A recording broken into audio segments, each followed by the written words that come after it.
ایک ماہر جاسوس ہی کر سکتا ہے. اس حوالے سے بھی بات ہو رہی ہے, لیکن امریکہ کہتا ہے جو بھی ہو اس کو سفارتی استثناء حاصل ہے. اس کا مطلب کیا ہوتا ہے اس پر بھی ہم ایک ماہر قانون سے بات کریں گے, قانونی ماہر ہمارے ساتھ ہوں گے, اس پہلو کا بھی جائزہ لیں گے. لیکن آج کے دن جو سڑکوں پر ہوا اس حوالے سے تو آپ خبروں میں دیکھ رہے ہیں, احتجاج ہوتا رہا اور یہ بھی کہا گیا ہے لواحقین کی طرف سے جو نوجوان جاں بحق ہوئے یا قتل کیے گئے, ریمنڈ ڈیوس نے جن کو قتل کیا, ان کے لواحقین نے کہا ہے کہ وہ امریکی ایمبیسی کی طرف یا قونصلیٹ کی طرف, بلکہ کہا جائے امریکی قونصلیٹ کی طرف مارچ کریں گے, دھرنا وہاں پر دیں گے.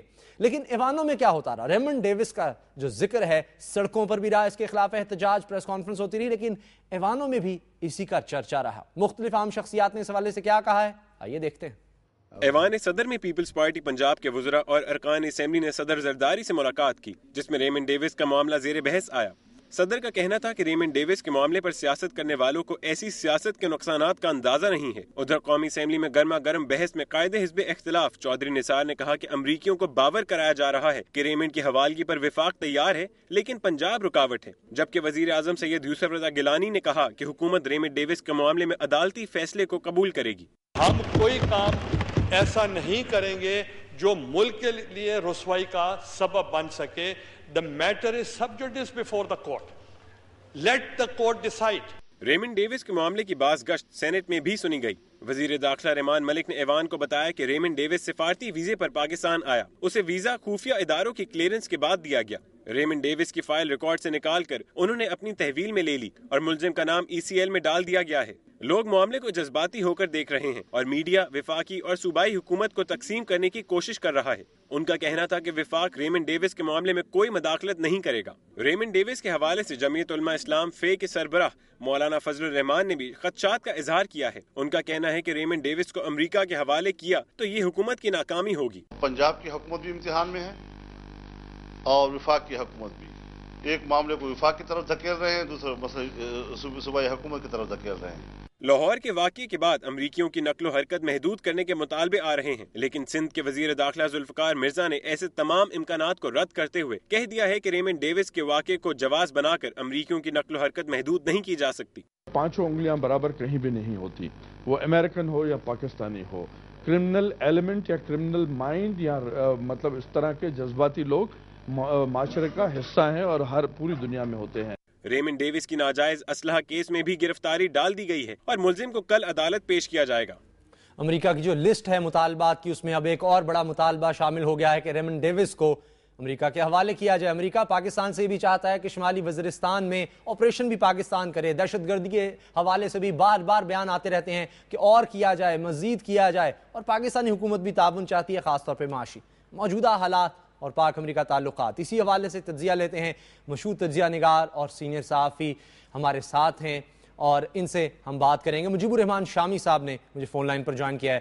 مجیب الرحمان شامی صاحب, بہت شکریہ آپ کے وقت کا.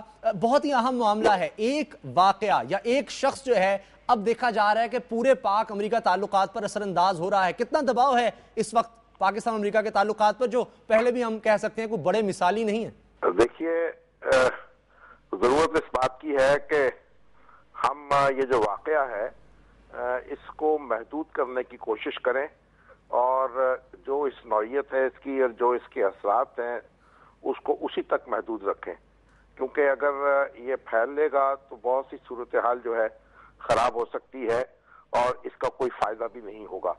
یہ جو ریمنڈ کا واقعہ ہے اس کو اسی تک محدود کرنا چاہیے اور جو ہماری عدالتیں جو ہیں اب ان میں یہ معاملہ پہنچ چکا ہے اور وہ اس پر کارروائی کر رہی ہیں, تو ہمیں امریکہ کو یہ بتا دینا چاہیے اور میرا خیال بتا بھی دیا گیا ہے کہ پاکستان کی جو عدالتیں جو فیصلہ کریں گی اس کے مطابق پاکستان عمل کرے گا.